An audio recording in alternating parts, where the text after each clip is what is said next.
Well, hello, good morning. My name is Heidi Dening, and this is Full Potential Fridays. For the next 10 minutes, we will be sharing a shot of inspiration and practical strategies to empower you and your team. I am here with my wonderful co-host, Nina Mapson Bone. Good morning, Nina. What are we going to focus on this morning? Good morning, Heidi. Well, we are having a really good shot, and perhaps it should be a proper shot as it's nearly Christmas and this is our last one for the year. But our shot of inspiration this year is all about the iceberg concept. And this is a concept I learned from actually a bit of a guru in our industry, a chap by the name of Greg Savage. But when I looked into it, there's loads of stuff on the internet about it. And it's a really interesting idea. And it's one I love. And it's really this kind of thing that where we see, if we see success like an iceberg, what we see above the water is not what we see below the water. And you need to kind of look at, we're going to talk about the detail of this, but look at the whole thing in order to build a sort of success for yourself. So, would that align with your understanding of the iceberg concept, Heidi? Yeah, and it's interesting you call it the iceberg. I've always talked about it in regards to a swan. You know, a swan looks so graceful and beautiful and groomed and at ease above the water, yet underneath, those little feet that may not have been pedicured for quite a while are paddling really madly and just trying to stay afloat. But I think we're talking about the same thing, right? Exactly right. So call it the swan, call it the iceberg concept. It's that idea of you don't always see everything when you see something successful. And I think the first point to think about with this is that it is important to be inspired by others. It's important to understand that what you see above the surface, the beauty that we see in the iceberg and the beauty we see in success from others, should be inspiring to us. We can look at things like the accolades and the recognition and the rewards and the freedom that often success brings in the form of financial freedom or freedom to express yourself or do things that you might not have done. They're the kind of things that we emulate, as you can see on the picture here. They're the kind of things we see.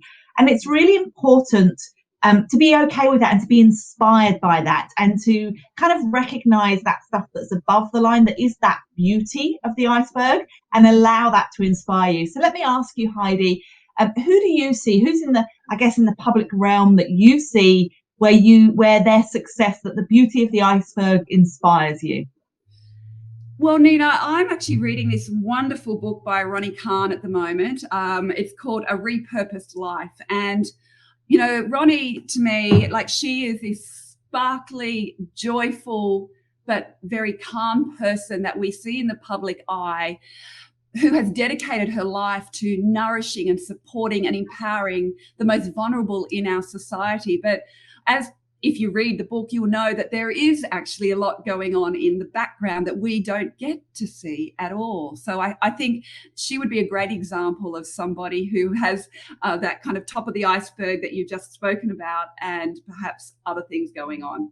Yeah, and she's a great example. We do a bit of work with Oz Harvest, and I know I was at an event with her a couple of years ago, and she was speaking at the event, and it was in a hotel, and she asked all the waiters to come in and remove the plastic bottles off the table and replace them with water jugs and glasses so that we weren't wasting plastic. Now, and I remember thinking at the time, imagine being sort of so confident and so capable that you can just make that decision and just ask the hotel to do it. And, and that to me was like, wow, that's almost that success thing of, wow, the confidence to kind of do the right thing and make it happen and not be worried about, should I ask, shouldn't I ask, or, and actually just taking a stand. So I totally agree with your example there. But as you just alluded to, I think what's really important is that what we often forget is that the foundation of success, the foundation of the people we admire, often comes from below the surface. And we know with icebergs that 2/3 of the iceberg is beneath the surface. And without what's beneath the surface, the iceberg would topple over. We know when it crumbles, when the bottom of the iceberg crumbles, that's when the iceberg tips, right? So we have to remember that what's beneath the surface is what's really important. And what's often beneath the surface that we don't see are things like hard work, things like failures, things like stress, sleepless nights, worries, trying to balance the needs of what you're trying to achieve with staying healthy, as you can see on the list here on the picture, Really, all the stress, all the worry, all the fear of failure, all the fear of judgment, rejection. There's an awful lot that goes in below the surface that we don't see. And I think what's interesting is when we think about success and we are inspired by others, we can sometimes forget that actually what's below the surface is what has provided the foundation. So maybe, Heidi, you could share a bit more with your example of Ronnie of what's below the surface there. Yeah, well, I would hate to tell all her stories because I really recommend you get the book. It's really great. But what we know about Ronnie and people like Ronnie is they don't wake up one morning successful. That just does not happen overnight. She hasn't woken up one morning with the world's best chefs knocking on her door, wanting to be part of Cook for a Cause. She hasn't woken up one morning with publishers knocking on her door, wanting her to write a book, or event organizers wanting to speak on stage. That is not the way it's happened. I mean, when Ronnie had her event business and decided that there was all this food wastage, when she finished an event at like 2 a.m., she would put it in the back of her car, drive to homeless shelters at 3 a.m. in the morning when she would probably prefer to be sleeping, I would imagine, and give this food to these charities so they could feed the homeless. Now, how many people would know that and do that and continue to do that night after night after night? When she got her first office, it was so little that there wasn't enough room for her laptop anywhere apart from it being on her lap.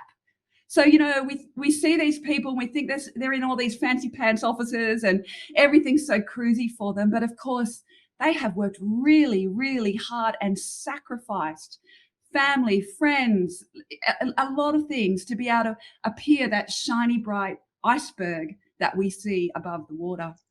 Yeah, and I think you're spot on. And I love Andrea's comment that's just come up there about this idea of breaking the habit of being yourself, embracing the things that are below the surface, being okay with it. Because I think the key message here, and I guess the final point, is that actually to be successful, we need to embrace the whole iceberg. And when we just look at what's above the surface, one of the traps that we can fall into, and we all, I'm sure, have had moments where we've kind of swayed a little bit this way, is that we might potentially, if we're only looking above the surface, we might fall into the trap of being envious of other people rather than inspired by them, or we might fall into the trap of, yes, maybe a sense of entitlement, feeling like we have the perception that we deserve that success without realizing what we have to put into it, or we might give up.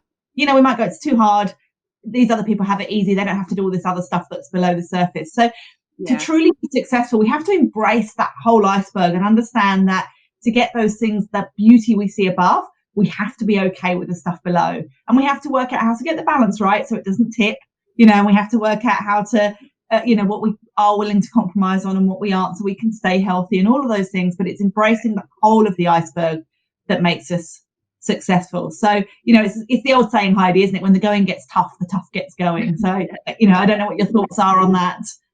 Yeah, well, I think, when we think about this year, 2020, so many people have had tried to keep their head above the water, try to keep the iceberg's tip showing to the world, when really many of us have been scrambling really hard and having to put in the hard yards and do, I know what Rebecca says, to remember what is going on behind the scenes. And I think, Nina, you and I reached out earlier this year.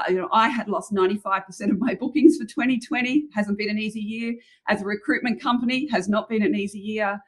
But we know that we've both turned up, we've both been visible. And in fact, this beautiful collaboration has come together because of what we've seen is needed in this new world. And we've pulled together this full potential training and development program that not only can we do it how we used to do it, which is face-to-face in rooms, but now we're able to go globally with it and empower leaders and teams through that program. So I just think, despite what is seen, of course, we have been working hard on this particular one. And I think everyone who's made it to the end of 2020 has had those little feet paddling below the water all year long. Is that right?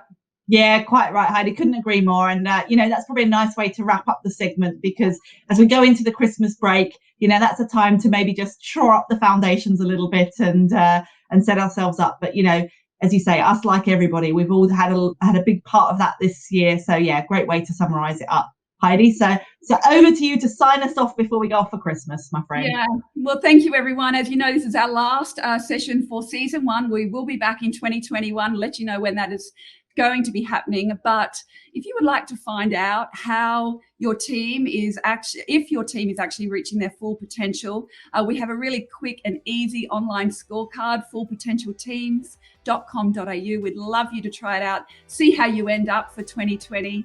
But Nina, thank you so much for the conversation today and over the last number of weeks. It's been really wonderful. Yes, thank you, Heidi. Have a very Merry Christmas to you and to everyone out there. See you next year. See you next year, everyone. Bye.